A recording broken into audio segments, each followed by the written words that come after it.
Hi, I'm Andy the Palm Springs linguist. I'm making a quick stop here at Shields Date Garden for a date shake.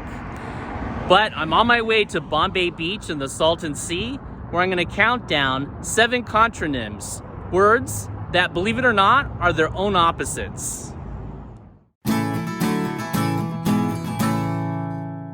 Bombay Beach is located 223 feet below sea level, making it the lowest community in the United States. It is one of the most unique beaches in the world. Is Bombay Beach an art installation or a junkyard?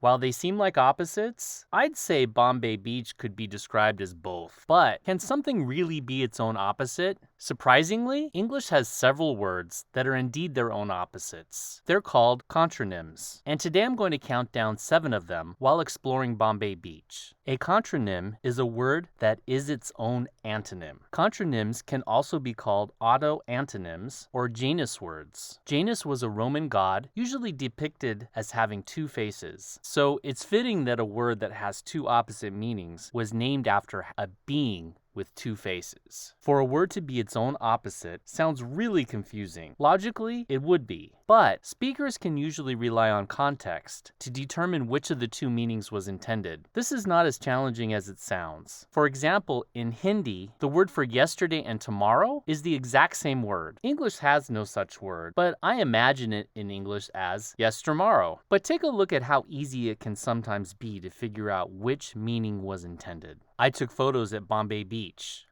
I'll drive to Bombay Beach.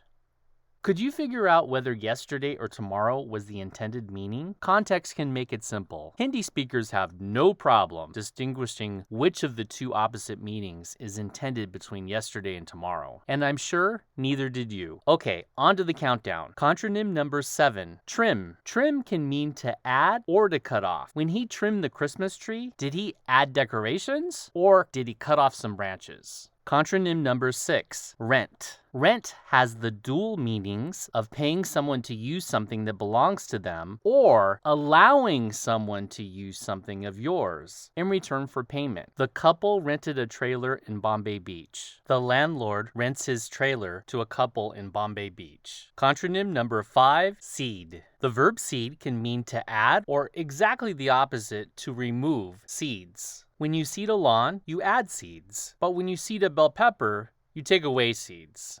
Okay, contronym number 4, toss out. When she tossed out the idea for a new art installation, did she suggest it or discard it? Toss out can mean either. Contronym number 3, dust. Dust can mean to add or remove a powder. When you dust a funnel cake with powdered sugar, you add the sugar onto the cake. But when you dust a room, you remove the dirt and dust so that it's clean. As you can see, dust can go in either direction. Contronym number 2, sanction. Sanction can mean to approve or penalize. The local government sanctioned the Bombay Beach Biennial, an annual art festival held at Bombay Beach. The judge sanctioned the man with a fine and community service.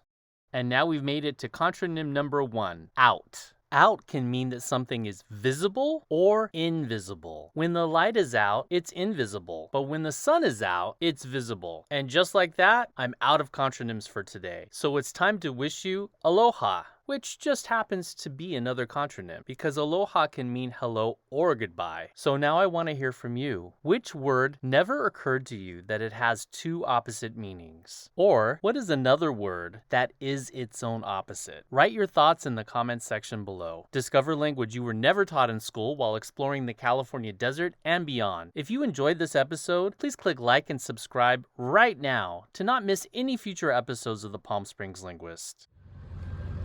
So what'd you think? Was Bombay Beach more of an art installation or more of a junkyard? Let me know in the comments section below. Just like contronyms, perhaps it's really both. Regardless, I hope that you found Bombay Beach just as interesting as I did. Until next time, I'm Andy the Palm Springs Linguist, and I'm off to play tennis.